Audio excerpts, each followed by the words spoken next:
സൈക്കോളജിയുടെ unit 1 factors affecting learning, അതായത് ലേണിങ്ങിനെ ബാധിക്കുന്ന ഫാക്ടേഴ്സിനെ കുറിച്ചിട്ടാണ് ഇവിടെ നോക്കുന്നത്. അപ്പോൾ മൾട്ടിപ്പിൾ ഫാക്ടേഴ്സ് നമ്മുടെ ലേണിംഗ് എന്ന് പറയുന്ന കോംപ്ലക്സ് പ്രോസസ്സിനെ ഇൻഫ്ലുവൻസ് ചെയ്യാം. ഈ എല്ലാ ഫാക്ടേഴ്സിനെയും കൂടെ 3 ബ്രോഡ് കാറ്റഗറീസ് ആയിട്ട് തരംതിരിച്ചിട്ടുണ്ട്. First one is learner variables, അതായത് ലേണറുമായി ബന്ധപ്പെട്ടിട്ട് വരുന്ന ഫാക്ടേഴ്സ് ആണ്. മെത്തേഡ് വേരിയബിൾസ്, അതായത് ദ മെത്തേഡ് ഓഫ് ഇൻസ്ട്രക്ഷൻ അല്ലെങ്കിൽ ദ മെത്തേഡ് ഓഫ് ടീച്ചിങ്ങുമായി റിലേറ്റ് ചെയ്തിട്ടാണ് ഇത് വരുന്നത്. Next one is task variables, അതായത് related to the material or ടാസ്കുമായി ബന്ധപ്പെട്ടിട്ട് വരുന്നതാണ് ടാസ്ക് വേരിയബിൾസ്. ഇനി ഇത് ഓരോന്നും എന്താണെന്ന് നോക്കാം.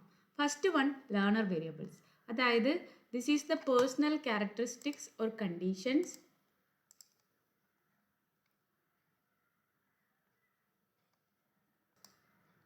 internal to the learner that significantly influence the learning process. അതായത് ലേണറിൻ്റെ സ്വഭാവപരമായിട്ടോ അല്ലെങ്കിൽ ഇൻറ്റേർണൽ ആയിട്ടുള്ള കണ്ടീഷൻസ് ആവാം, ക്യാരക്ടർ ആവാം, അത് ഇൻഫ്ലുവൻസ് ചെയ്യുന്നുണ്ടെങ്കിൽ അതിനെ നമ്മൾ ലേണർ വേരിയബിൾസ് എന്ന് പറയും. അപ്പോൾ അതിൽ ഫസ്റ്റ് വണ്ണാണ് maturation. Maturation is a natural developmental process through which various physical and mental capacities develop in the individual. അതായത് ഒരു ഇൻഡിവിജ്വലിൽ മെൻ്റൽ അല്ലെങ്കിൽ ഫിസിക്കൽ ആയിട്ടുള്ള കപ്പാസിറ്റീസ് ഡെവലപ്പ് ചെയ്യുന്ന നാച്ചുറൽ ഡെവലപ്മെൻറ്റൽ പ്രോസസ്സാണ് മെച്ചുറേഷൻ. നേരത്തെ തന്നെ നമ്മൾ കണ്ടു. ഓക്കെ, ഇനി it occurs independently of practice, learning or activity. അപ്പം അതായത് ഇൻഡിപെൻഡൻ്റ് ആയിട്ട് ഡെവലപ്പ് ചെയ്യുന്ന ഒന്നാണ് മെച്ചുറേഷൻ. അതിന് ലേണിംഗ് ആയിട്ടോ പ്രാക്ടീസ് ഓർ ആക്ടിവിറ്റി ആയിട്ടൊന്നും വലിയ ബന്ധമില്ല. ഓക്കെ, ഇനി ഇതിന് എക്സാമ്പിളായിട്ട് പറയുന്നത് tadpole swimming, the birds flying, പക്ഷികൾ പറക്കാൻ പഠിക്കുന്നത്, ഫ്രോഗ്സ് അല്ലെങ്കിൽ ടാഡ്പോൾസ് സ്വിം ചെയ്യുന്നത് എല്ലാം മെച്ചുറേഷൻ്റെ ഭാഗമാണ്. അതിപ്പോൾ ആരെങ്കിലും പ്രത്യേകമായിട്ട് അവരെ പഠിപ്പിക്കുന്നതല്ല. പക്ഷേ ഹ്യൂമൻ ബീങ്സിൽ it is difficult to clearly separate the effects of maturation and learning. നമുക്ക് ആ മെച്ചുറേഷൻ ആൻഡ് ലേണിംഗ് ഇതിൻ്റെ ക്ലിയർ കട്ടായിട്ട് ഇന്നതാണ് എന്ന് നമുക്ക് ഹ്യൂമൻ ബീങ്സിൽ പറയാനായിട്ട് പറ്റില്ല. A child does not learn to talk until he reaches a particular maturation level. അതായത് ഒരു മെച്ചുറേഷൻ ലെവൽ എത്തിയാൽ മാത്രമാണ് ഒരു കുട്ടിക്ക് സംസാരിക്കാനായിട്ട് പറ്റുള്ളൂ. പക്ഷെ മെച്ചുറേഷൻ ആയതുകൊണ്ട് മാത്രം കുട്ടി ഒരു ഭാഷ അല്ലെങ്കിൽ ഒരു ലാംഗ്വേജ് ലേൺ ചെയ്യണമെന്നില്ല. കുട്ടി മറ്റൊരാൾ സംസാരിക്കുന്നത് കേട്ടാൽ he learns the language he here's. ഏത് ഭാഷയാണോ വീട്ടിലെ ആളുകൾ സംസാരിക്കുന്നത് അതായിരിക്കാം ആ കുട്ടി സംസാരിക്കുന്നത്. ഇപ്പം മാതൃഭാഷ മലയാളമായിട്ടുള്ള ഒരാൾ USA പോലുള്ളൊരു കൺട്രിയിലാണ് ബോൺ ആൻഡ് ബ്രോട്ടപ്പ് എങ്കിൽ മെച്ചുറേഷൻ്റെ ഭാഗമായിട്ട് നാച്ചുറലി മാതൃഭാഷ അല്ലെങ്കിൽ മദർ ടങ് അക്യൂർ ചെയ്ത് സംസാരിക്കണം എന്ന് ഇല്ല. പക്ഷേ ആ കുട്ടി ഏത് ഭാഷയാണ്, ഇപ്പോൾ ഇംഗ്ലീഷ് ആണെങ്കിൽ ആ ഭാഷ ആയിരിക്കാം നാച്ചുറലി ലേൺ ചെയ്യുന്നത്. അപ്പോൾ അത് കണക്റ്റഡ് അല്ല എന്നാണ് പറയുന്നത്. മെച്ചുറേഷനും ലേണിങ്ങും കണക്റ്റഡ് ആണ്, പക്ഷേ കണക്റ്റഡുമല്ല. അങ്ങനെ ഒരു റിലേഷൻഷിപ്പാണ് ഇവർ തമ്മിലുള്ളത്. അപ്പോൾ മെച്ചുറേഷൻ ആൻഡ് ലേണിംഗ് എന്ന് പറയുന്നത് ക്ലോസ്ലി റിലേറ്റഡ് ആണ്. മെച്ചുറേഷൻ എന്ന് പറയുന്നത് കൂടുതലായിട്ടും ഡിപ്പെൻഡ് ചെയ്തിരിക്കുന്നത് നമ്മുടെ ഇൻഹെറിറ്റഡ് ജനറ്റിക് ട്രേറ്റ്സിലാണ്. പക്ഷേ ലേണിങ്ങിന് വേണ്ടിയിട്ടുള്ള റോ മെറ്റീരിയൽ അല്ലെങ്കിൽ ഫൗണ്ടേഷൻ പ്രൊവൈഡ് ചെയ്യുന്നത് മെച്ചുറേഷൻ തന്നെയാണ്. It helps to determine the pattern and sequence of behaviour. അതായത് ബിഹേവിയറിൻ്റെ പാറ്റേണും സീക്വൻസും എല്ലാം ഡിറ്റർമൈൻ ചെയ്യാനായിട്ടും മെച്ചുറേഷൻ ഹെൽപ്പ് ചെയ്യുന്നുണ്ട്. പക്ഷേ പ്രാക്ടീസ് എന്ന് പറയുന്നത് is very essential to bring out the actual development. പക്ഷേ ഇപ്പോൾ ഒരു കുട്ടിയെ ബിഹേവിയർ ഒരു പെർട്ടിക്കുലർ ഏജിൽ എന്തെങ്കിലും ലേൺ ചെയ്യാനൊക്കെ വേണ്ടിയിട്ട് മെച്ചുറേഷൻ ഇസ് നെസസറി. പക്ഷേ അത് പ്രാക്ടീസിലൂടെ മാത്രമാണ് അതിൻ്റെ കംപ്ലീറ്റ് ഡെവലപ്മെൻറ്റ് കിട്ടുള്ളൂ. ഓക്കെ, അടുത്തത് ഏജ്. അതായത് ഒരാളുടെ ലേണിംഗ് എബിലിറ്റി 20 years വരെ ഉണ്ടായിരിക്കാം. അത് ദെൻ റിമെയിൻ സ്റ്റേബിൾ ടിൽ 30. അതായത് ഒരു 20 വയസ്സൊക്കെ ആയിരിക്കാം ഒരാളുടെ ലേണിംഗ് എബിലിറ്റി ഇൻക്രീസ് ചെയ്തുകൊണ്ട്, അതായത് ലെവൽ 1, 2, 3 എന്ന് പറഞ്ഞ് ഇൻക്രീസ് ചെയ്തുകൊണ്ടേ ഇരിക്കും. അതിനുശേഷം ഒരു 30 ഒക്കെ വരെ അത് ചിലപ്പോൾ സ്റ്റേബിൾ ആയിരിക്കും. ആഫ്റ്റർ ദി ഏജ് ഓഫ് 50 അത് റാപ്പിഡ്ലി ഡിക്രീസ് ചെയ്യും എന്നാണ് പറയുന്നത്. Older children tend to learn more effectively than the younger one. ഇപ്പോൾ നമ്മൾ ഒരു ക്ലാസ്സിൽ തന്നെ ഇപ്പോൾ ഒരു 1ാം ക്ലാസ്സിൽ ചിലപ്പോൾ ഒരു 7 വയസ്സുള്ള ഒരു കുട്ടി ഉണ്ടാവാം, ഒരു 4 വയസ്സുള്ള കുട്ടി ചിലപ്പോൾ ഉണ്ടാവാം, അല്ലെങ്കിൽ ഒരു 5 വയസ്സുള്ള കുട്ടി ഉണ്ടാവാം. അപ്പോൾ ഇവരിൽ ആർക്കായിരിക്കും കൂടുതൽ പെട്ടെന്ന് പഠിക്കാൻ പറ്റുക എന്ന് പറഞ്ഞാൽ ഒരേ ക്ലാസ്സിൽ തന്നെ കുറച്ച് പ്രായം കൂടിയ കുട്ടികൾക്കായിരിക്കും കുറച്ചും കൂടെ എഫക്റ്റീവായിട്ട് ലേൺ ചെയ്യുക. കാരണം എന്താണെന്ന് പറഞ്ഞാൽ അവർക്ക് അഡ്വാൻസ്ഡ് മെച്ചുറേഷൻ ഉണ്ട്, കുറച്ചും കൂടെ ഷാർപ്പർ ഇൻ്റലിജൻസ് ഉണ്ട്. അതുപോലെ തന്നെ മറ്റു കുട്ടികളെ കമ്പയർ ചെയ്യുമ്പോൾ കുറച്ചും കൂടെ എക്സ്പീരിയൻസസും കൂടുതലാണ്. ഇനി സെക്സ്, ജെൻഡർ വൈസ് ഈ ലേണിങ്ങിൻ്റെ കാര്യത്തിൽ പ്രത്യേകിച്ച് ഒരു ഓവറോൾ ഡിഫറൻസ് ഒന്നും ഇല്ല ബിറ്റ്വീൻ ബോയ്സ് ആൻഡ് ഗേൾസ്. പക്ഷേ ചില സ്കിൽ ഏരിയാസിൽ ഡിഫറൻസ് ഉണ്ട്. അതായത് ബോയ്സ് കൂടുതൽ ബെറ്റർ ആയിരിക്കുന്നത് മോട്ടോർ ആക്ടിവിറ്റീസ് ആയിരിക്കും, വിച്ച് ഇൻവോൾവ്സ് ലാർജ് മസിൽസ് ആണ്. അതുപോലെ തന്നെ mechanical aptitude, science, mathematics skills ഒക്കെ ബോയ്സിന് കുറച്ചുകൂടെ കൂടുതലായിരിക്കും എന്ന് പറയുന്നു. ഇനി ഗേൾസിൻ്റെ കാര്യത്തിലാണെങ്കിൽ അവരുടെ സ്കിൽസ് എന്ന് പറയുന്നത് skills needing fine motor coordination, അതുപോലെ തന്നെ അറ്റൻഷൻ ടു ഡീറ്റെയിൽ, അതുപോലെ തന്നെ സ്മോളർ മസിൽ കൺട്രോളുള്ള സ്കിൽസൊക്കെ ആയിരിക്കും ഇവർക്ക് കൂടുതൽ ആപ്റ്റായിട്ട് ചെയ്യാൻ പറ്റുന്നത്. പിന്നെ word fluency, verbal memory, reasoning, language സ്കിൽസിലും ഗേൾസ് കുറച്ചും കൂടെ ബെറ്റർ ആയിരിക്കും. അതുപോലെ തന്നെ ക്ലറിക്കൽ ആപ്റ്റിറ്റ്യൂഡിലും ഗേൾസ് കുറച്ചുകൂടെ ബെറ്റർ ആയിരിക്കും. ഇനി അടുത്തൊരു element that influence the learner variable എന്ന് പറയുന്നത് പ്രീവിയസ് എക്സ്പീരിയൻസ് ആണ്. ഇപ്പോൾ പ്രീവിയസ് ആയിട്ട് എന്തെങ്കിലും ലേണിംഗ് എക്സ്പീരിയൻസ് ഉണ്ടെങ്കിൽ പുതിയൊരു ലേണിംഗ് ചെയ്യുമ്പോൾ അതിന് ഹെൽപ്ഫുൾ ആയിരിക്കും. അതൊരു ഫൗണ്ടേഷനായിട്ട് വർക്ക് ചെയ്യും. അപ്പോൾ എക്സ്പീരിയൻസ് എത്രത്തോളം ഉണ്ടോ അത്രത്തോളം പുതിയ നോളേജുമായിട്ട് കണക്ട് ചെയ്യാനും ഓൾറെഡി എക്സിസ്റ്റ് ചെയ്യുന്ന നോളേജുമായിട്ട് റിലേറ്റ് ചെയ്യാനായിട്ടും പറ്റും. എക്സ്പീരിയൻസ് ഇല്ലെങ്കിൽ എന്ത് സംഭവിക്കും? ലേണിംഗ് എന്ന് പറയുന്നത് സ്ലോവർ ആൻഡ് മോർ ചലഞ്ചിങ് ആയിട്ട് മാറും. അതായത് ഇപ്പോൾ സംസാരിച്ചു കൊണ്ടിരിക്കുന്ന ഒരു കുട്ടി നേരിട്ട് പാട്ട് പാടില്ലല്ലോ. ആ കുട്ടി ആദ്യം സംസാരിക്കും, അതിനുശേഷമായിരിക്കാം ആ കുട്ടി പാട്ട് പാടുന്നത്. അപ്പോൾ ഓൾറെഡി എക്സിസ്റ്റ് ചെയ്യുന്നൊരു എക്സ്പീരിയൻസ് ആയി കണക്ട് ചെയ്തിട്ടായിരിക്കാം അത് ചെയ്യുന്നത്, അല്ലേ? അപ്പോൾ ഈ എക്സ്പീരിയൻസ് ഇല്ലെങ്കിൽ അവരെ സംബന്ധിച്ചിടത്തോളം കുറച്ചും കൂടെ സ്ലോവർ ആയിരിക്കും, മോർ ചലഞ്ചിങ് ആയിരിക്കും. ഇനി സക്സസ്ഫുൾ എക്സ്പീരിയൻസസ് എന്ത് ചെയ്യും? കോൺഫിഡൻസും മോട്ടിവേഷനും ഒക്കെ ഫ്യൂച്ചർ ലേണിങ്ങിന് വേണ്ടിയിട്ട് എൻഹാൻസ് ചെയ്യും. അതേസമയം അൺസക്സസ്ഫുൾ ആയിട്ടുള്ള എക്സ്പീരിയൻസസ് ആണെങ്കിൽ അത് ഡിസ്കറേജ്മെൻറ്റിലും ലോവർ ആസ്പിറേഷനും ഒക്കെ റിസൾട്ട് ചെയ്യാം. നെക്സ്റ്റ് പോയിന്റ് ആണ് കപ്പാസിറ്റി. കപ്പാസിറ്റി എന്ന് പറഞ്ഞാൽ എന്താണ്? നമ്മുടെ ഉള്ളിൽ തന്നെ നമുക്ക് ഇനേറ്റ് ആയിട്ട് അല്ലെങ്കിൽ ഇൻബോൺ ആയിട്ട് ഒരു പൊട്ടൻഷ്യൽ അല്ലെങ്കിൽ എബിലിറ്റി ഉണ്ട് ടു ലേൺ സംതിങ്. അത് നമ്മുടെ ക്വാളിറ്റി ഓഫ് പെർഫോമൻസിനെ പലപ്പോഴും ഇൻഫ്ലുവൻസ് ചെയ്യാറുണ്ട്, എക്സ്റ്റെൻഡ് ചെയ്യാറുണ്ട്. ഓക്കെ, അതായത് ഈ കപ്പാസിറ്റിയിൽ വരുന്നതിൽ പല ട്രേറ്റ്സും ഉണ്ട്. നമ്മുടെ ഇൻ്റലിജൻസ്, ആപ്റ്റിറ്റ്യൂഡ്, മെൻ്റൽ എബിലിറ്റി, ഇതെല്ലാം ഇതിൽ വരുന്നതാണ്. A higher capacity enables a person to grasp new ideas and skills more easily and quickly. അത് എത്രത്തോളം ആൾക്ക് കപ്പാസിറ്റി ഉണ്ടോ, അത് ചിലപ്പോൾ ഇൻ്റലിജൻസ് ആവാം, ആപ്റ്റിറ്റ്യൂഡ് ആയിരിക്കാം, മെൻ്റൽ എബിലിറ്റി ആവാം, അത്രത്തോളം ആ പേഴ്സണ് പുതിയ ഐഡിയാസും സ്കിൽസും കുറച്ചും കൂടി ഈസിലി ആൻഡ് ക്വിക്ക്ലി ആയിട്ട് ഗ്രാസ്പ് ചെയ്യാനായിട്ട് പറ്റും. ഇനി ലേണിംഗ് വേരിയബിൾസിൽ അടുത്തതായിട്ട് അഫക്റ്റ് ചെയ്യുന്നതാണ് ഫിസിക്കൽ ഹാൻഡിക്യാപ്സ്. ഫിസിക്കൽ ഹാൻഡിക്യാപ്സ് എന്ന് പറഞ്ഞാൽ ഹെൽത്തി ആയിട്ടുള്ള ഒരു ഫിസിയോളജിക്കൽ ഫങ്ഷനിങ് നമ്മുടെ ലേണിങ്ങിന് വളരെയധികം അത്യാവശ്യമാണ്. അപ്പോൾ ഏതെങ്കിലും തരത്തിലുള്ള ഫിസിക്കൽ ഡിസേബിലിറ്റീസ് ഉണ്ടെങ്കിൽ അത് നെഗറ്റീവ്ലി ഇമ്പാക്റ്റ് ചെയ്യാം. അതുപോലെ തന്നെ ഒരു ഇൻഡിവിജ്വലിൻ്റെ ability to receive or process information, ഒരു ഇൻഫർമേഷനെ പ്രോസസ്സ് ചെയ്യാനും അത് മനസ്സിലാക്കാനും ലേൺ ചെയ്യാനുമുള്ള ഒരു കപ്പാസിറ്റീനെ അത് ലിമിറ്റ് ചെയ്യാം. ഇപ്പോൾ ഡിഫക്റ്റീവ് ആയിട്ടുള്ള വിഷൻ, എന്തെങ്കിലും ഹിയറിംഗ് പ്രോബ്ലംസ്, സ്പീച്ച് ഇമ്പയർമെൻറ്റ്സ്, അതുപോലെ തന്നെ റിട്ടാർഡ് ലേണിംഗ് പ്രോഗ്രസ്, ഇതൊക്കെ എന്ത് സംഭവിക്കാം? ലേണിംഗ് എന്ന് പറയുന്ന പ്രക്രിയയെ അഫക്റ്റ് ചെയ്യുന്ന ഫാക്ടേഴ്സാണ്. These issues create barriers. അത് കമ്മ്യൂണിക്കേഷനിൽ പലപ്പോഴും തടസ്സങ്ങൾ സൃഷ്ടിക്കും. പ്രോസസ്സ് അവർക്ക് മനസ്സിലാക്കാനായിട്ട് പറ്റില്ല. ഇത് രണ്ടും വളരെ എസെൻഷ്യലാണ് ഫോർ എഫക്റ്റീവ് ലേണിംഗ്. അതായത് ചുമ്മാ ലേൺ ചെയ്യുകയല്ല, അതിന് ഒരു റിസൾട്ട് വേണം, അതിനൊരു ഇമ്പാക്റ്റ് വേണം. അത്തരത്തിലുള്ളൊരു learning, effective learning physical handicaps ഉള്ള ആളുകളെ സംബന്ധിച്ചിടത്തോളം കുറച്ചും കൂടെ ബുദ്ധിമുട്ടായിരിക്കും എന്നിവിടെ പറയുന്നുണ്ട്. നെക്സ്റ്റ് ഫാക്ടറാണ് മോട്ടിവേഷൻ. ലേണിങ്ങിൽ ഏറ്റവും ക്രൂഷ്യൽ ആയിട്ടുള്ളൊരു ഫാക്ടറാണ് മോട്ടിവേഷൻ. ഒരു ലേണറെ എനർജൈസ് ചെയ്യുകയും അവരുടെ ഏതൊരു ആക്ഷനും ഡയറക്ഷൻ കൊടുക്കുകയും ചെയ്യുന്നത് മോട്ടിവേഷനാണ്. മോട്ടിവേഷൻ എന്ന് പറഞ്ഞാൽ പ്രചോദനം എന്നുള്ള അർത്ഥമാണ്. അപ്പോൾ എന്തെങ്കിലും ഒരു ആക്ടിവിറ്റി, അതിപ്പം ലേണിംഗ് മ്യൂസിക് ആവാം, ലേണിംഗ് ഡ്രൈവിംഗ് ആയിരിക്കാം, ഏതൊരു ആക്ടിവിറ്റി ആണെങ്കിലും മോട്ടിവേഷൻ എന്ന് പറയുന്നതാണ് the first and foremost element that a person need. Motivated learners ആണെങ്കിൽ മാത്രമാണ് അവർ ഫോക്കസ്ഡ് ആയിരിക്കുള്ളൂ, പെർസിസ്റ്റൻ്റ് ആയിരിക്കുള്ളൂ, അതുപോലെ തന്നെ ഗോൾ ഡയറക്റ്റഡ് ആയിരിക്കുള്ളൂ. Without motivation learners may not engage meaning. അതായത് ആ മോട്ടിവേഷൻ ഇല്ല എന്ന് വിചാരിക്കുക, അവർക്ക് ആ ചെയ്യുന്ന പ്രവൃത്തിയോട് യാതൊരു വിധത്തിലുള്ള ഒരു താല്പര്യവും ഉണ്ടാവില്ല. അപ്പോൾ ഒരു ബേസിക് ആയിട്ടുള്ള ഒരു പേഴ്സണെ അല്ലെങ്കിൽ ഏതൊരു പേഴ്സണെയും എന്തെങ്കിലും പഠിക്കാനുള്ള ഒരു ഡിസയർ വരിക, അല്ലെങ്കിൽ ചലഞ്ചസ് ഓവർകം ചെയ്യാൻ വേണ്ടിയിട്ട് പ്രേരിപ്പിക്കുക, എഡ്യൂക്കേഷണൽ ഗോൾസ് അച്ചീവ് ചെയ്യാനായിട്ട് പ്രേരിപ്പിക്കുക, ഇതിനെല്ലാം ലീഡ് ചെയ്യുന്ന ഒരു ഡ്രൈവിംഗ് ഫോഴ്സ് തന്നെയാണ് മോട്ടിവേഷൻ. ഓക്കെ, ഇത്രയും നേരം നമ്മൾ ലേണർ വേരിയബിൾസ് ആണ് കണ്ടത്. അതായത് ലേണറിൻ്റെ ഭാഗത്ത് നിന്ന് അല്ലെങ്കിൽ ലേണറിന് ഇൻഫ്ലുവൻസ് ചെയ്തിട്ട് വരുന്ന ലേണിങ്ങിനെ അഫക്റ്റ് ചെയ്യുന്ന ഫാക്ടേഴ്സ്. അതിൽ മെച്ചുറേഷൻ കണ്ടു, age, sex, previous experience, capacity, physical handicap and motivation. ഇത്രയുമാണ് അതിൽ വരുന്നത്. ഇനി അടുത്ത വേരിയബിൾ എന്ന് പറയുന്നത് മെത്തേഡ് വേരിയബിളാണ്.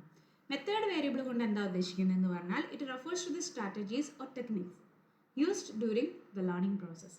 ലേണിംഗ് പ്രോസസ്സിൽ നമ്മൾ ഉപയോഗിക്കുന്ന സ്ട്രാറ്റജീസ് ആവാം, ടെക്നിക്സ് ആവാം, ഇതിനൊക്കെയാണ് മെത്തേഡ് വേരിയബിൾസ് എന്ന് പറയുന്നത്. ഈ വേരിയബിൾസ് പല രീതിയിലും ലേണിംഗ് പ്രോസസ്സിനെ എഫക്റ്റീവായിട്ടും എഫിഷ്യൻ്റ് ആയിട്ടും അല്ലെങ്കിൽ ഇമ്പാക്റ്റ് ചെയ്യാറുണ്ട് അല്ലെങ്കിൽ ഇൻഫ്ലുവൻസ് ചെയ്യാറുണ്ട്. അപ്പോൾ ഇതിലെ ചില മെത്തേഡ് വേരിയബിൾസ്, അതിൽ ഫസ്റ്റ് വൺ എന്ന് പറയുന്നത് ഡിസ്ട്രിബ്യൂഷൻ ഓഫ് പ്രാക്ടീസ് എന്ന് പറയുന്ന വേരിയബിളിനെ കുറിച്ചാണ് ഇവിടെ ഡിസ്കസ് ചെയ്തിരിക്കുന്നത്. അപ്പോൾ ഡിസ്ട്രിബ്യൂഷൻ ഓഫ് പ്രാക്ടീസ്, അപ്പോൾ നമുക്ക് കോമൺലി നമ്മൾ എപ്പോഴും പറയുന്ന ഒരു കാര്യമാണ് പ്രാക്ടീസ് മേക്സ് മെൻ പെർഫെക്റ്റ് എന്നാണ് ഒരു കോട്ടുള്ളത്. അപ്പോൾ ഇവിടെ പറഞ്ഞിരിക്കുന്നത് പ്രാക്ടീസ് മേക്സ് പെർഫെക്റ്റ്, അതായത് നമ്മൾ ഏതൊരു കാര്യം ത്രൂ പ്രാക്ടീസ് അല്ലെങ്കിൽ ഹാർഡ് വർക്കിലൂടെ നമുക്കതിനെ പെർഫെക്റ്റ് ചെയ്യാനായിട്ട് പറ്റും. Even though we are not quite good with it or we are not quite familiar with it, നമുക്ക് അത്ര പരിചയമില്ലെങ്കിൽ പോലും ഒരു പ്രാക്ടീസിലൂടെ നമുക്ക് ഏതൊരു കാര്യത്തിനെയും പെർഫെക്റ്റ് ചെയ്യാൻ പറ്റും. പക്ഷേ not all practice automatically leads to improvement. പക്ഷേ ഒരാളിപ്പം 24 hours പ്രാക്ടീസ് ചെയ്തു എന്നതുകൊണ്ട് എന്തുണ്ടാവണം എന്നില്ല, ഇംപ്രൂവ്മെൻറ്റ് ഉണ്ടാവണം എന്നില്ല. അതിനായിട്ട് പ്രാക്ടീസ് എന്ന് പറയുന്ന process it should be structured and evaluated for real progress to take place. ശരിക്കുമുള്ള ഒരു റിയൽ പ്രോഗ്രസ് വേണമെങ്കിൽ നമ്മുടെ ആ പ്രാക്ടീസ് എങ്ങനെയായിരിക്കണം, ഇത് സ്ട്രക്ചേർഡ് ആയിരിക്കണം and it should be evaluated. ഇവിടെ 2 ടൈപ്സ് ഓഫ് പ്രാക്ടീസ് പറയുന്നുണ്ട്. ഒന്ന് മാസ്ഡ് പ്രാക്ടീസ്, രണ്ടാമത്തേത് ഡിസ്ട്രിബ്യൂട്ടഡ് പ്രാക്ടീസ്. അപ്പോൾ എന്താണ് മാസ്ഡ് പ്രാക്ടീസ്? ഈ മാസ്ഡ് പ്രാക്ടീസിൽ എന്താണ് ചെയ്യുന്നതെന്ന് പറഞ്ഞാൽ learning is done in one continuous section without breaks. ഇപ്പോൾ നമ്മൾ പഠിക്കുകയാണെങ്കിൽ ഇപ്പം ചില ഇപ്പോൾ PSCക്കൊക്കെ പഠിക്കുന്ന കുട്ടികളൊക്കെ ആണെങ്കിൽ 18 മണിക്കൂറൊക്കെ കണ്ടിന്യൂസ് ആയി പഠിക്കുന്നൊക്കെ ഞാൻ കേട്ടിട്ടുണ്ട്. അത് വിത്തൗട്ട് ബ്രേക്സ് ലേണിംഗ് ചെയ്യുകയാണ്. അതൊക്കെ ഈ മാസ്ഡ് പ്രാക്ടീസിനുള്ള ഒരു എക്സാമ്പിളാണ്. For example memorising A poem in A single sitting, ഒരൊറ്റ ഇരിപ്പിനിരുന്നിട്ട് പഠിക്കുക. ഓക്കെ, അപ്പോൾ അങ്ങനെയുള്ളതിനാണ് മാസ്ഡ് പ്രാക്ടീസ് എന്ന് പറയുന്നത്. Second one is distributed practice. Distributed practice എന്ന് പറഞ്ഞാൽ learning is spread out over multiple sections with rest intervals in between. അതായത് ഒരൊറ്റ സിറ്റിങ്ങിലല്ല പഠിക്കുന്നുണ്ടാവുക. ഇപ്പോൾ ഒരു 1 hour അല്ലെങ്കിൽ 2 hours or maybe 3 hours continuous ആയി പഠിക്കും and will take a 30 hours break. അത് കഴിഞ്ഞ് നെക്സ്റ്റ് 3 hours, അങ്ങനെ ഒരു rest intervals in between add ചെയ്തിട്ട് മൾട്ടിപ്പിൾ സെക്ഷൻസ് ആയിട്ടായിരിക്കും പഠിക്കുന്നത്. Learning a poem by practicing over several days, ഒരുപാട് ദിവസം ഒരുപാട് സമയം എടുത്തിട്ടായിരിക്കാം പഠിക്കുന്നത്. അപ്പോൾ റിസർച്ച് എന്താ പറയുന്നതെന്ന് പറഞ്ഞാൽ ഡിസ്ട്രിബ്യൂട്ടഡ് പ്രാക്ടീസ് ആണ് is more effective than masked practice, especially for long or complex material. അതായത് വളരെ ലോങ് ആൻഡ് കോംപ്ലക്സ് ആയിട്ടുള്ള ഒരു മെറ്റീരിയൽ ആണെങ്കിൽ ഏത് പ്രാക്ടീസാണ് റിസർച്ച് പ്രിഫർ ചെയ്യുന്നത്? ഡിസ്ട്രിബ്യൂട്ടഡ് പ്രാക്ടീസ് ആണ്. മൾട്ടിപ്പിൾ സെക്ഷൻസിൽ റെസ്റ്റ് ഇൻ്റർവെൽസ് ഇൻക്ലൂഡ് ചെയ്തിട്ട് പഠിക്കുന്നതിനെയാണ് ഡിസ്ട്രിബ്യൂഷൻ ഓഫ് പ്രാക്ടീസ് എന്ന് പറയുന്നത്. ഓക്കെ, അത് മെത്തേഡാണ്. It's A method variable which effects learning. Okay, ഇനി അടുത്തതാണ് extent of learning. Extent of learning നമ്മൾ എന്തിനു വേണ്ടിയിട്ടാണ് ഉപയോഗിക്കുന്നതെന്ന് പറഞ്ഞാൽ ടു ഇംപ്രൂവ് റിറ്റൻഷൻ, അതായത് നമ്മുടെ മെമ്മറി അല്ലെങ്കിൽ അവർ കപ്പാസിറ്റി ടു റിമെമ്പർ സംതിങ്, നമുക്ക് ഒരു ഓർമ്മശക്തി എന്ന് പറയാം റിറ്റൻഷനെ. അതുപോലെ തന്നെ റീകോൾ ചെയ്യുക എന്ന് പറഞ്ഞാൽ എന്താണ്? റിട്രൈവിങ്, നമ്മുടെ മെമ്മറിയിൽ നിന്ന് തിരിച്ച് അത് ഓർക്കാനുള്ള നമ്മുടെ കപ്പാസിറ്റി. അപ്പോൾ learning must go beyond the point of initial success. അതായത് നമ്മുടെ മെമ്മറിയും നമ്മുടെ റീകോൾ ചെയ്യാനുള്ള കപ്പാസിറ്റിയും ഇമ്പ്രൂവ് ചെയ്യണം എന്നുണ്ടെങ്കിൽ ലേണിംഗ് ജസ്റ്റ് വായിക്കുക പോവുക എന്നുള്ളത് മാത്രമല്ല, അതിൻ്റെയും ഒരു പോയിന്റിനപ്പുറത്തേക്ക് പോകണം എന്നാണ് പറയുന്നത്. അതിന് ഒരു ക്രൈറ്റീരിയ അല്ലെങ്കിൽ ഒരു മെത്തേഡ് ഇവിടെ പറഞ്ഞിരിക്കുന്ന ഓവർ ലേണിംഗ് ആണ്. ഓവർ ലേണിംഗ് എന്ന് പറഞ്ഞാൽ practice of continuing to study even after the material is reproduced correctly once. അതായത് നമ്മൾ ഒരു മെറ്റീരിയൽ നമ്മൾ പഠിക്കുന്നു. ഇപ്പോൾ ഫോർ എക്സാമ്പിൾ നിങ്ങൾ ഈ പരീക്ഷയ്ക്ക് വേണ്ടി ഇപ്പോൾ പഠിച്ചു കഴിഞ്ഞ് എക്സാമോട് കൂടി അവിടെ നിർത്തുകയാണെങ്കിൽ അതിന് യാതൊരുവിധ പ്രയോജനവുമില്ല എന്നാണ് പറയുന്നത്. ചില കാര്യങ്ങൾ നമ്മൾ ഓവർ ലേണിംഗ് ചെയ്യണം. അതായത് ഒരു പർട്ടിക്കുലർ പർപ്പസിന് വേണ്ടി മാത്രമല്ല, ചിലപ്പോൾ നമുക്ക് ലൈഫ് ലോങ് വേണ്ട കാര്യങ്ങളായിരിക്കാം. അപ്പോൾ അതിൻ്റെ യൂസ് കഴിഞ്ഞാലും we should be able to remember it. Over learning എന്ത് ചെയ്യുന്നു? മെമ്മറിയെയും അതുപോലെ തന്നെ റിട്ടൻഷൻ ചെയ്യാനുള്ള കപ്പാസിറ്റിയൊക്കെ ഓവർ എ ലോങ് പീരീഡ് ചെയ്യാൻ വേണ്ടിയിട്ട് ഓവർ ലേണിംഗ് ഹെൽപ്പ് ചെയ്യും എന്നാണ് പറയുന്നത്.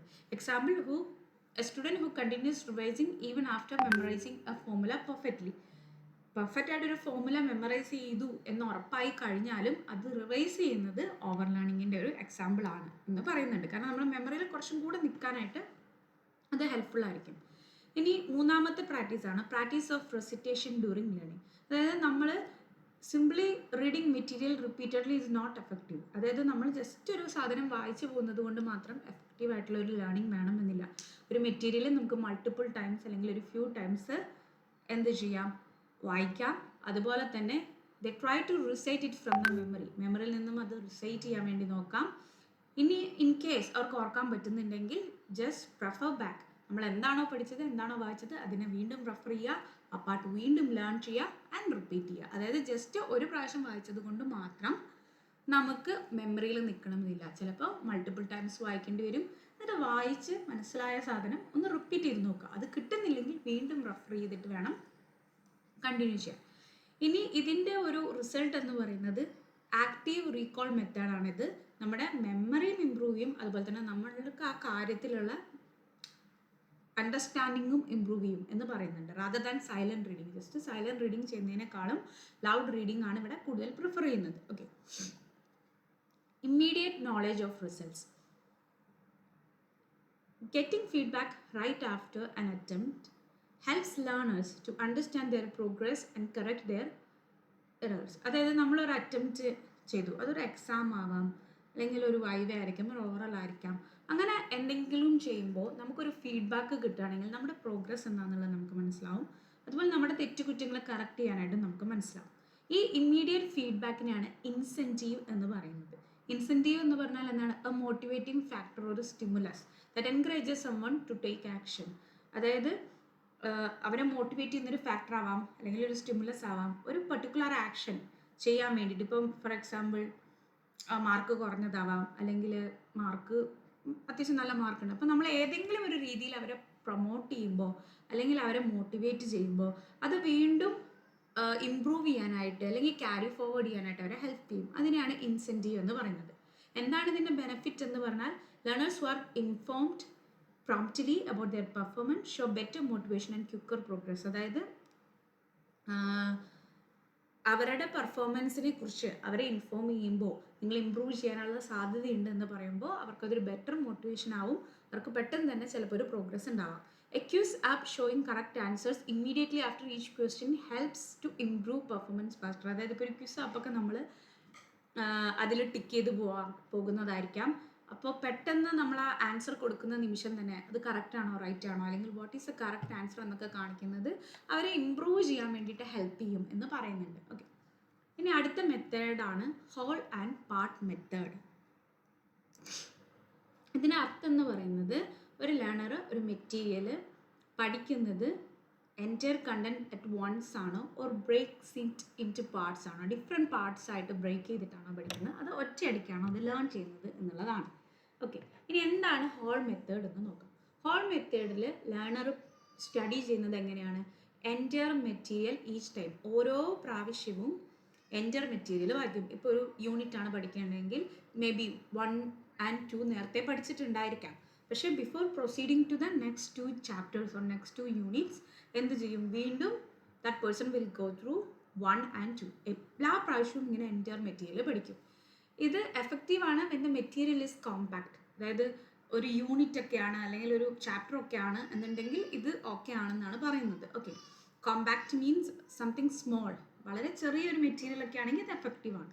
പാർട്ട് മെത്തേഡ് എന്ന് പറയുന്നത് എന്താണെന്ന് പറഞ്ഞാൽ ആ മെറ്റീരിയലിനെ സ്മോളർ സെക്ഷൻസ് ആക്കുന്നു. ഓക്കെ, ഇത് എപ്പോഴാണ് യൂസ്ഫുൾ എന്ന് പറഞ്ഞാൽ കണ്ടന്റ് ഭയങ്കര ലോങ് ആണ്. Sections are more meaningful than the whole. ചിലപ്പോൾ ആസ് എ ഹോൾ അത് മീനിങ് ഫുൾ ആവണമെന്നില്ല, പക്ഷെ ചില സെക്ഷൻസ് ആയിരിക്കും important.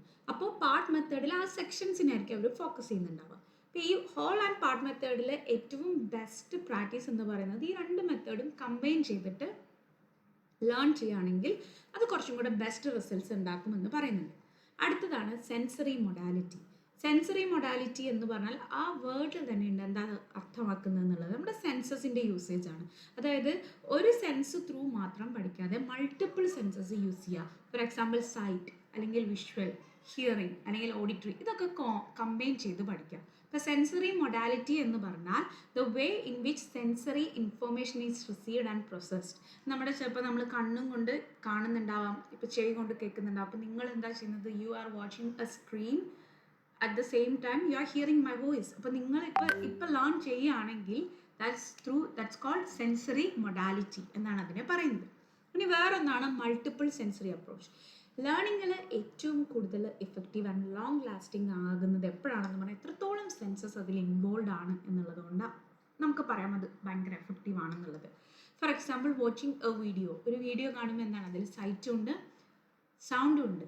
Is more effective than just listening to audio. ഏതെങ്കിലും ഒരു ഓഡിയോ മാത്രം കേൾക്കുന്നതിനേക്കാളും കൂടുതൽ എഫക്റ്റീവ് ആവുന്നത് നിങ്ങൾ സൈറ്റ് പ്ലസ് സൗണ്ട് ചെയ്യുമ്പോഴാണ് എന്ന്, അത് രണ്ടും കമ്പൈൻ ചെയ്തിട്ടുള്ള വിഷ്വലാണ്, അല്ലെങ്കിൽ അങ്ങനെയാണെന്ന് പറയുന്നുണ്ട്. ഓക്കെ, ഇനി എന്തുകൊണ്ട് AV AIDS, that means audio visual AIDS നമ്മൾ ക്ലാസ് റൂമിൽ യൂസ് ചെയ്യണം? ഇപ്പോൾ നമ്മൾ വീഡിയോസ്, ചാർട്ട്സ്, സ്ലൈഡ്സ്, മോഡൽസ് എല്ലാം ലേണിങ്ങിനെ എൻഗേജിങ് ആൻഡ് അക്സസിബിൾ ആക്കും. They cater to visual and auditory learners, enhancing comprehension and retention. അപ്പോൾ ഇതിൻ്റെയൊക്കെ ഒരു കോമ്പിനേഷൻ നമ്മൾ ക്ലാസ്സിൽ യൂസ് ചെയ്യുകയാണെങ്കിൽ അധികവും ഇപ്പോഴുള്ള കുട്ടികൾ അധികവും വിഷ്വൽ ആൻഡ് ഓഡിറ്ററി ലേണേഴ്സ് ആണ്. അപ്പോൾ അവരെ സംബന്ധിച്ചിടത്തോളം കൂടുതൽ കോംപ്രിഹെൻഡ് ചെയ്യാനും അതുപോലെ തന്നെ മെമ്മറിയിൽ പഠിച്ച കാര്യങ്ങൾ റിട്ടേൺ ചെയ്യാനുമായിട്ടും അവർക്ക് ഹെൽപ്ഫുൾ ആയിരിക്കും. ഓക്കെ, ഇപ്പോൾ നമ്മൾ കണ്ടത് മെത്തേഡ് വേരിയബിൾസ് ആണ്. ഇതിലൊരു 6 to 7 മെത്തേഡ്സ് പറയുന്നുണ്ട്. First one is distribution of practice. അതിൽ masked practice, distributed practice, extent of learning, practice of recitation, immediate knowledge of results, whole and part method, sensory modality. ഇത്ര methods ആണ് ഇതിൽ പറഞ്ഞിരിക്കുന്നത്. ഇനി അടുത്തത് task variables in learning. Task variables എന്ന് പറഞ്ഞാൽ it is related to the nature and structure of learning material. നമ്മുടെ learning മെറ്റീരിയലിൻ്റെ സവിശേഷതകൾ അല്ലെങ്കിൽ പ്രത്യേകതകൾ, അതിൻ്റെ സ്ട്രക്ചറും നേച്ചറൊക്കെയാണ് ടാസ്ക് വേരിയബിൾസിൽ വരിക. Okay, these factors significantly influence the effectiveness of learning. They include the length, meaningfulness, difficulty level and organization of the material being learned. First one, length of material. The length of material plays a crucial role in determining how easily it can be learned. അതിപ്പോൾ learning മെറ്റീരിയലിൻ്റെ length അനുസരിച്ചിട്ട് നമുക്ക് decide ചെയ്യാൻ പറ്റും എത്ര പെട്ടെന്ന് അത് പഠിക്കാനായിട്ട് സാധിക്കും എന്നുള്ളത്. ഇപ്പോൾ if the material exceeds the memory span of the learner, the learning time increases. ഇപ്പോൾ ഒരാൾക്ക് ഓർത്ത് വെക്കാൻ പറ്റുന്ന അല്ലെങ്കിൽ ഒരു 1 സിറ്റിങ്ങിൽ പഠിക്കാൻ പറ്റുന്നതിനും കൂടുതൽ കാര്യങ്ങൾ അതിലുണ്ടെങ്കിൽ ലേൺ ചെയ്യാനുള്ള ടൈമും കൂടും. ഇപ്പോൾ റിസർച്ച് പറയുന്നത് when a word list goes beyond the short term memory capacity the learner experiences greater difficulty in returning it. ഇപ്പോൾ നമ്മളൊരു ചാപ്റ്ററിൻ്റെ ഒക്കെ വേർഡ് ലിസ്റ്റ് കൊടുക്കുമ്പോൾ ഒരു ലിമിറ്റുണ്ട് that a person can learn. അതിനപ്പുറത്തേക്കാവുമ്പോൾ ഒരുപാട് ഡിഫിക്കൽറ്റി ലേണർ എക്സ്പീരിയൻസ് ചെയ്യുന്നു എന്നാണ് പറയുന്നത്. ഇങ്ങനെ ലെങ്തി ആയിട്ടുള്ളൊരു മെറ്റീരിയൽ ആണെങ്കിൽ ആ കുട്ടിക്ക്, ആ ലേണറിന് എന്ത് ചെയ്യേണ്ടി വരും? കൂടുതൽ റെപ്പിറ്റീഷൻ ചെയ്യേണ്ടി വരും. അതുപോലെ തന്നെ ചങ്കിങ് സ്ട്രാറ്റജീസ് ഒക്കെ യൂസ് ചെയ്യേണ്ടതായിട്ട് വരും ടു എയ്ഡ് മെമ്മറൈസേഷൻ. അതായത് വളരെ കോംപ്ലക്സ് ആയിട്ടുള്ള ഇൻഫർമേഷനൊക്കെ സ്മോളർ മാനേജബിൾ യൂണിറ്റ്സ് ആയിട്ട് മാറ്റാം. അത് മെമ്മറി ആൻഡ് ലേണിംഗ് ഇമ്പ്രൂവ് ചെയ്യാൻ വേണ്ടിയിട്ട് ചെയ്യുന്നൊരു ടെക്നിക്കാണ്. അപ്പോൾ ടീച്ചർ എൻഷുർ ചെയ്യേണ്ട കാര്യം ലെസൺ ലെങ്സ് ആ ലേണറിൻ്റെ ഏജിനും അവർക്ക് മനസ്സിലാക്കാൻ പറ്റുന്ന ആ ഒരു കപ്പാസിറ്റിക്കും അപ്രോപ്രിയേറ്റ് ആണെന്നുള്ളത് ടീച്ചർ എൻഷുർ ചെയ്യേണ്ട ഒരു കാര്യമാണ്. ഇനി സെക്കൻഡ് വണ്ണാണ് മീനിങ്ഫുൾനെസ് ഓഫ് മെറ്റീരിയൽ. ഒരു മീനിങ്ഫുൾ മെറ്റീരിയൽ ആണെങ്കിൽ പെട്ടെന്ന് റിമെമ്പർ ചെയ്യാനായിട്ട് പറ്റും, റാദർ ദാൻ മീനിങ്ലെസ് ഒരു അബ്സ്ട്രാക്ട് കണ്ടൻറ്റ്. അബ്സ്ട്രാക്ട് എന്ന് പറഞ്ഞാൽ പ്രത്യേകിച്ച് ഫോം ഒന്നും ഇല്ലാത്ത അല്ലെങ്കിൽ കോൺക്രീറ്റ് അല്ലാത്ത സംഭവത്തിനെ നമ്മൾ അബ്സ്ട്രാക്ട് എന്ന് പറയാം. നമുക്ക് തൊട്ടും കണ്ടും ഒന്നും ഫീൽ ചെയ്യാൻ പറ്റില്ല. ഫീലിങ്സ് ആവാം, ഇമോഷൻസ് ആവാം, അല്ലെങ്കിൽ എന്തെങ്കിലും കോൺസെപ്റ്റുകളാവാം, അതിനൊക്കെ അബ്സ്ട്രാക്ട് എന്ന് പറയും.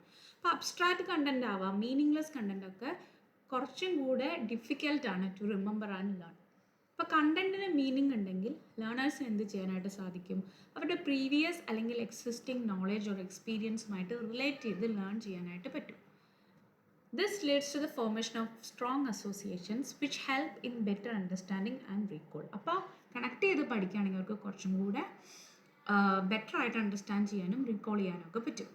ഇപ്പോൾ ഇവിടെ എക്സാമ്പിൾ പറയുന്നത് നമ്മളൊരു കഥ പറയുകയാണ് അല്ലെങ്കിൽ ഒരു റിയൽ ലൈഫ് എക്സാമ്പിൾ പറയുകയാണെങ്കിൽ അത് ചിലപ്പോൾ കുട്ടികൾ പെട്ടെന്ന് ഓർത്തിരിക്കും more easily than random unrelated words. നമ്മൾ ചിലപ്പോൾ റാൻഡം അൺറിലേറ്റഡ് വേർഡ്സ് പറയുന്നതിനേക്കാളും അതൊരു സ്റ്റോറി ത്രൂവോ അല്ലെങ്കിൽ ഒരു റിയൽ ലൈഫ് എക്സ്പീരിയൻസ് ത്രൂ ഒക്കെ കൂടെ പ്രസൻറ്റ് ചെയ്യുകയാണെങ്കിൽ കുട്ടികൾക്ക് കുറച്ചും കൂടെ എളുപ്പമായിരിക്കും ഓർക്കാനെന്ന് പറയുന്നുണ്ട്. ഇപ്പോൾ ടീച്ചേഴ്സ് എന്തിനു ട്രൈ ചെയ്യണമെന്ന് പറഞ്ഞാൽ എപ്പോഴും കണ്ടൻറ്റിനെ മീനിങ് ഫുൾ ആക്കുക, കോണ്ടെക്സ്റ്റ് എന്താണെന്നുള്ളത് പ്രൊവൈഡ് ചെയ്യുക. ഫോർ എക്സാമ്പിൾ ഒരു വേർഡിൻ്റെ മീനിങ് പഠിപ്പിക്കുകയാണെങ്കിൽ അതിൻ്റെ കോണ്ടെക്സ്റ്റ് പ്രൊവൈഡ് ചെയ്യാം, എക്സാമ്പിൾസ് പ്രൊവൈഡ് ചെയ്യാം, അതുപോലെ തന്നെ ലേണേഴ്സിൻ്റെ ലൈഫുമായിട്ട് കണക്ഷൻസ് ഫോം ചെയ്തിട്ടും പഠിപ്പിക്കാം.